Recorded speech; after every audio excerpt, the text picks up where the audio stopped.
really warm. There's a lot of cool tones coming through here. But for here, it's different. But the feel of the coolness of the color really matches. So this is good.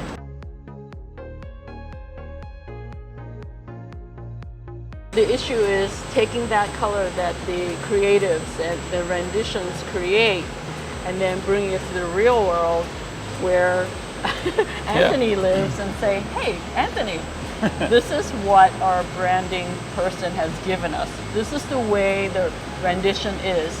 And you need to produce a physical product to look exactly like this. Right, and that's what we're trying to do, so we'll get there. We always do. This is our Pantone book, which I think we're pretty much right there. The colors are really important, right? Because even without seeing the logo or whatever, the company, people understand that it's the color. For example, Facebook, that blue, when people see it, they know it's Facebook.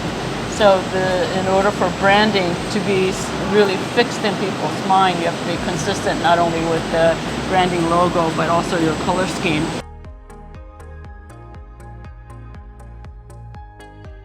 Signing my you have to sign your life away. Okay. It's good. We got there. This is done. Good. Approved. Approved. So that's the final? This is the final. Yep.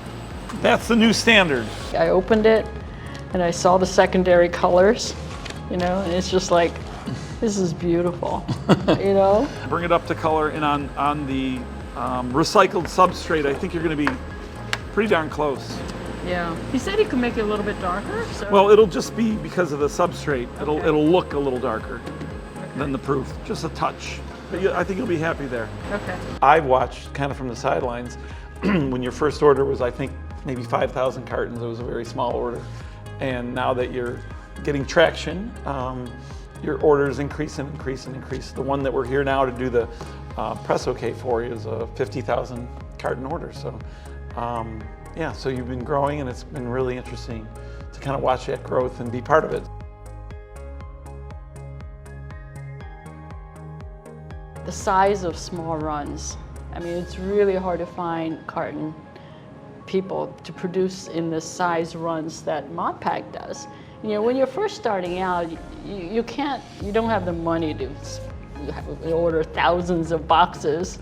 You're trying to get the cash flow going and trying to get traction. So it's really nice to have a company that will do these small runs in a cost-effective way. And Tony, I think, actually gave me really good pricing. I was shocked. Oh, I'm not supposed to say that.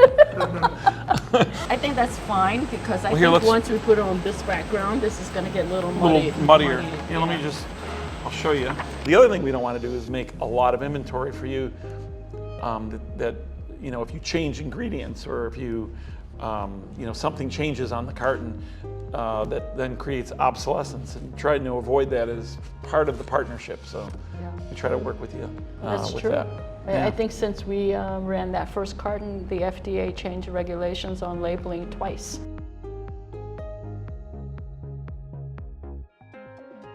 If you have one structure, like this structure, as you can see, 3 different SKUs, I mean, we might grow this to having 10 different SKUs at some point.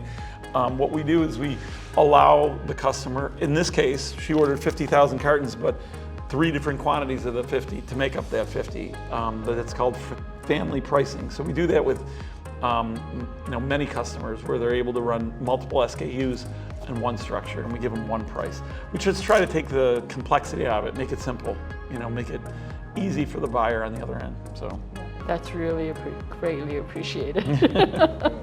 Having to try to struggle and trying to figure out what your bottom line is going to be. Well, you don't know which one's going to necessarily sell the best, and if one takes over, then you'll order more of that and less of the other. Oh, so, yeah, definitely. Yeah.